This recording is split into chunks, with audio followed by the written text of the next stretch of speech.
The inquiry stems from a misunderstanding. The National Electrical Code, or NEC, does not mandate the use of T-taps on receptacle circuits. The code specifies that electrical connections must be made utilizing approved methods.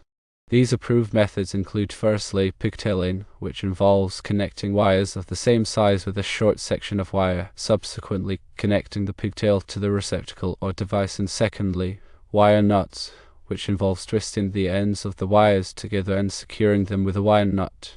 T-taps are generally not recommended for use in receptacle circuits because they can lead to unreliable connections. In addition, they can present challenges during inspection and maintenance.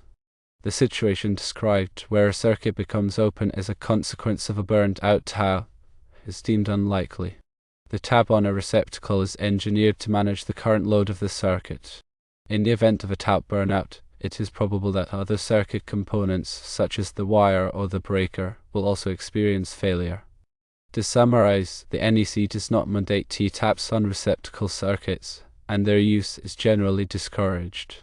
The NEC aims to ensure electrical safety through standardized practices for installations. These standards cover various aspects of electrical work, including wiring methods, overcurrent protection, and grounding. Receptacles play a crucial role in electrical systems, providing convenient access to power for appliances and equipment.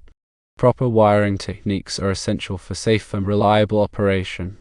Pigtailing involves creating a short extension of wire to connect multiple wires to a single terminal. This method helps to distribute current evenly and reduce the risk of loose connections. Wire nuts are commonly used to join multiple wires together securely. They provide insulation and mechanical protection for the connection. T-taps, while sometimes used in other applications, are generally avoided in receptacle circuits due to their potential for unreliability. The NEC emphasizes the importance of using approved wiring methods to minimize the risk of electrical hazards.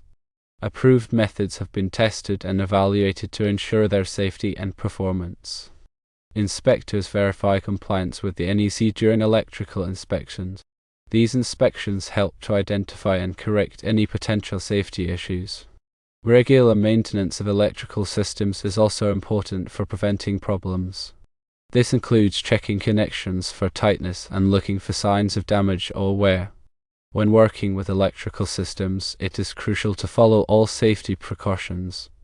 This includes energizing circuits before working on them and using appropriate personal protective equipment. Understanding the NEC and following its guidelines are essential for ensuring electrical safety. Electrical work should always be performed by qualified professionals who are familiar with the code. The NEC is updated regularly to reflect changes in technology and best practices. Staying informed about the latest version of the code is important for electrical contractors and installers. Proper wiring techniques are essential for preventing electrical fires and other hazards. By following the NEC and using approved methods, it is possible to create safe and reliable electrical systems. Receptacle circuits are a critical part of any electrical system, and their proper installation and maintenance are essential.